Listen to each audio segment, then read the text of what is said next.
नमस्कार, हिमाचल समाचार में आपका स्वागत है। आज के मुख्य समाचार। वर्ष 2024-25 के लिए 9,990 करोड़ रुपए की वार्षिक योजना प्रस्तावित। मुख्यमंत्री ने की विधायक प्राथमिकता बैठकों की अध्यक्षता। पहले सत्र में जिला ऊना, हमीरपुर तथा सिरमौर और दूसरे सत्र में सोलन, चंबा, बिलासपुर तथा लाहौल स्पीति के विधायकों ने मुख्यमंत्री के समक्ष प्रस्तुत की अपनी प्राथमिकताएं।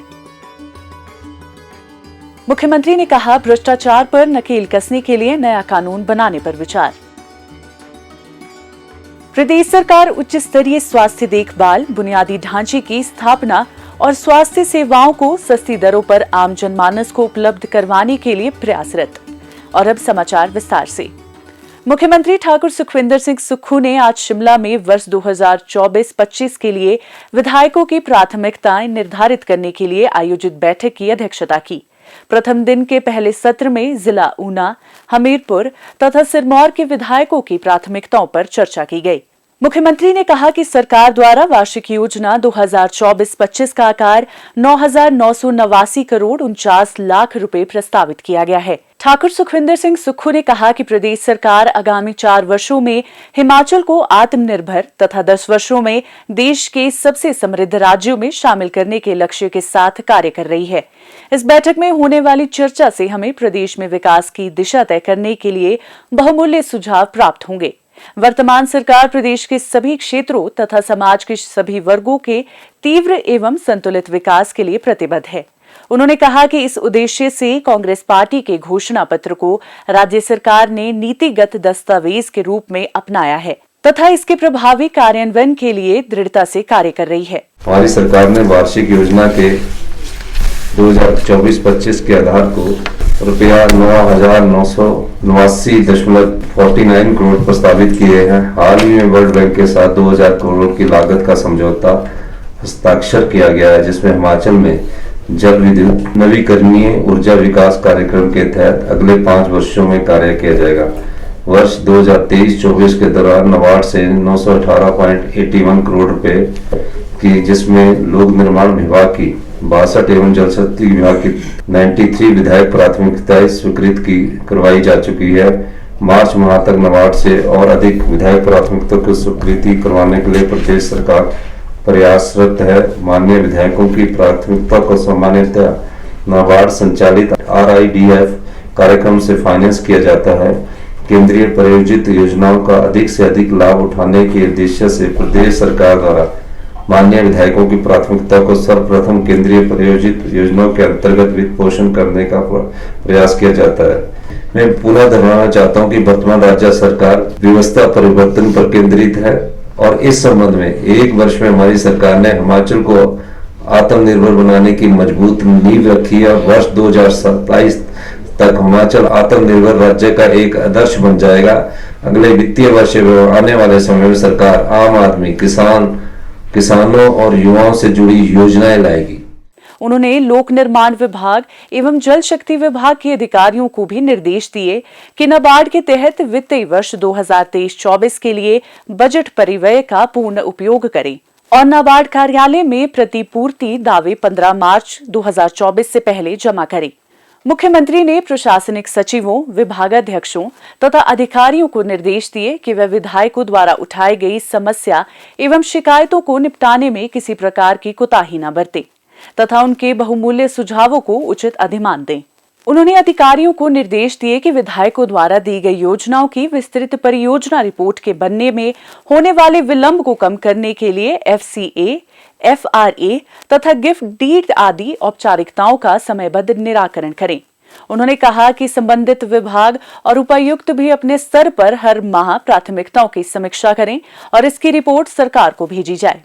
उन्होंने कहा कि राज्य सरकार जन जन के कल्याण के लिए ईमानदारी से कार्य कर रही है, जहां महिलाओं, युवाओं, किसानों और कर्मचारियों सहित समाज के सभी वर्गों को उचित सम्मान मिल रहा है। उन्होंने कहा कि वर्तमान सरकार परिपाटी से हटकर योजनाओं एवं कार्यक्रमों का लाभ अंतिम व्यक्ति तक पहुंचाने के उद्देश्य से कार्य कर रही है। राज्य सरकार आम आदमी के कल्याण के लिए ईमानदारी से कार्य कर रही है, जहां महिलाएं, युवा, किसान और कर्मचारियों सहित समाज के सभी वर्गों को उचित सम्मान मिल रहा है।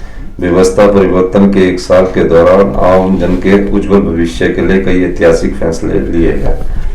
कार्यभार संभालने के बाद वर्तमान सरकार एक नियमित सरकार की तरह काम न करके इस उद्देश्य से काम कर रही है कि हमारी नीतियां और कार्यक्रम कतार में खड़े अंतिम व्यक्ति तक लाभ पहुंचाए। सत्ता संभालने के बाद गत 1 वर्ष में वर्तमान सरकार द्वारा 3 गारंटियां पूरी की गई है। इनमें सबसे पहले कोई राजनीतिक लाभ सोचे पहले ही कैबिनेट में पुरानी पेंशन योजना लागू कर दी गई है। प्रदेश में बढ़ती बेरोजगारी की समस्या से उबरने के लिए हमारी सरकार द्वारा युवाओं के उज्जवल भविष्य के लिए 680 करोड़ रुपए की राजीव गांधी स्टार्टअप योजना के पहले चरण के तहत ई टैक्सी योजना शुरू की गई है। इस योजना के तहत राज्य सरकार युवाओं को ई टैक्सी पर 50% की सब्सिडी प्रदान कर रही है। कार्बन उत्सर्जन को कम करने के उद्देश्य से एवं युवाओं को एक निश्चित आय प्राप्त हो सके, इसके लिए सरकार द्वारा सभी सरकारी कार्यालयों में ई टैक्सियों का अनुबंध आधार पर संचालन हेतु पोर्टल तैयार कर पंजीकरण शुरू कर दिया गया है। मनरेगा श्रमिकों की दिहाड़ी 212 से बढ़ाकर 240 रुपए कर प्रदेश में 9 लाख 72 लोगों को इसका लाभ प्रदान किया है, जिनमें 65% महिलाएं हैं। जनजातीय क्षेत्रों में दिहाड़ी 266 से बढ़ाकर 294 रुपए की गई है। ठाकुर सुखविंदर सिंह सुक्खू ने कहा कि पिछले मॉनसून के दौरान राज्य को इतिहास की सबसे बड़ी आपदा का सामना करना पड़ा। केंद्र सरकार से कोई भी विशेष राहत पैकेज न मिलने के बावजूद राज्य सरकार ने अपने सीमित संसाधनों के साथ प्रभावितों के लिए 4500 करोड़ रुपए के विशेष राहत पैकेज का प्रावधान किया। प्रभावित लोगों को पर्याप्त सहायता मिल सके, इसके लिए गृह निर्माण के लिए सरकारी दरों पर सीमेंट बैग के अतिरिक्त मुफ्त बिजली व पानी के कनेक्शन और गैस सिलेंडर प्रदान किए गए। इसके साथ ही प्रभावितों को ग्रामीण क्षेत्रों में 5000 और शहरी क्षेत्रों में 10,000 रुपए मासिक किराए के रूप में दिए जा रहे हैं। पूरी तरह से क्षतिग्रस्त घर पर दिए जाने वाले 1,30,000 रुपए के मुआवजे को 5.5 गुना बढ़ाकर 7 लाख रुपए किया गया है।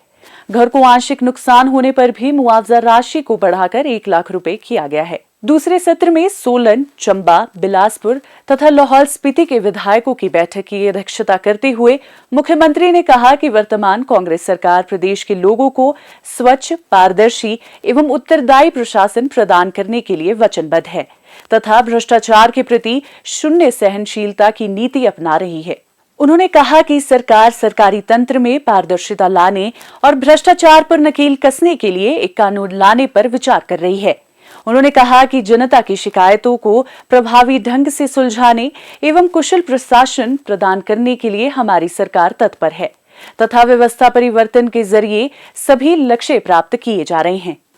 उन्होंने कहा कि राज्य सरकार नशा तस्करों व खनन माफिया पर लगाम लगाने के साथ साथ बेसहारा पशुओं को आश्रय प्रदान करने के लिए प्राथमिकता पर कार्य कर रही है। ठाकुर सुखविंदर सिंह सुक्खू ने कहा कि विधायकों की प्राथमिकताओं को बजट से पहले सुना जाता है ताकि उनकी सोच को बजट में लाया जा सके। इस बार विधायक प्राथमिकता के स्वरूप को भी बदला गया है तथा हिमाचल प्रदेश को आत्मनिर्भर बनाने के लिए विधायक अपने सुझाव राज्य सरकार को दे सकते हैं। इस बार हमने, जैसे कि आपको विदित है कि 31 मार्च 2026 तक एक टारगेट रखा है कि हमने अपने प्रदेश को हरित ऊर्जा राज्य के रूप में विकसित करना है और जो डीजल इंजन गाड़ियां हैं उसको कम करना है। पूरी तरह वाइप आउट करने में तो समय लगेगा, लेकिन अपनी तरफ से एक इंटेंट हमने शो की है, मंशा हमने शो की है। इस बार हमने विधायक प्राथमिकता में उनके रूट्स, 5 रूट्स, आपके पास 1 रूट्स की बात आई है, लेकिन अभी हमने फैसला की 5 रूट्स में आप अपने इलेक्ट्रिकल बसेस दे सकते हैं। जिस रूट्स में आप इलेक्ट्रिकल बसेस देंगे उसमें हम चार्जिंग स्टेशन का भी प्रावधान करेंगे, तो एक कम्पैक्ट डीपीआर आपके उस रूट्स की बनेगी। इस दृष्टि से भी आप अपनी, अभी आज ही सवेरे जब मेरे ध्यान में एक रूट्स की बात आई तो मैंने फैसला किया कि 5 कम से कम रूट्स उसमें इंगित होने चाहिए ताकि आप उसमें आगे बढ़ सकें। बाकी जो भी योजनाएं हैं सड़क की है, और एक और हमने काम किया है कि रिपेयर एंड मेंटेनेंस के लिए भी हमने एक सड़क का प्रावधान उसमें किया है। आप 4 की 4 सड़कें रोड्स की भी दे सकते हैं। ये नहीं है कि आपको पिक एंड चूज करने की 2 मुझे मैंडेटरी है कि मैंने सिंचाई की योजना देनी है, 2 मैंने पीने की योजना देनी है, 2 सड़कें। आप चारों की चारों भी सड़क की भी दे सकते हैं, पीने की पानी की भी दे सकते हैं या सीवरेज की भी दे सकते हैं। स्वस्थ जीवन खुशहाल जीवन का आधार है। प्रदेश सरकार उच्च स्तरीय स्वास्थ्य देखभाल बुनियादी ढांचे की स्थापना और स्वास्थ्य सेवाओं को सस्ती दरों पर आम जनमानस को उपलब्ध करवाने के लिए प्रयासरत है। स्वास्थ्य सेवाओं के सुदृढ़ीकरण के लिए आधुनिक प्रौद्योगिकी और आर्टिफिशियल इंटेलिजेंस का उपयोग सुनिश्चित करने के लिए विस्तृत स्तर पर कार्य किया जा रहा है। प्रदेश में कैंसर के बढ़ते मामलों को देखते हुए राज्य सरकार हमीरपुर में राष्ट्रीय कैंसर केंद्र स्थापित करने जा रही है। इस केंद्र में हाई एंड प्रौद्योगिकी का उपयोग सुनिश्चित किया जाएगा और विश्व स्तरीय डायग्नोस्टिक लैब स्थापित की जाएगी।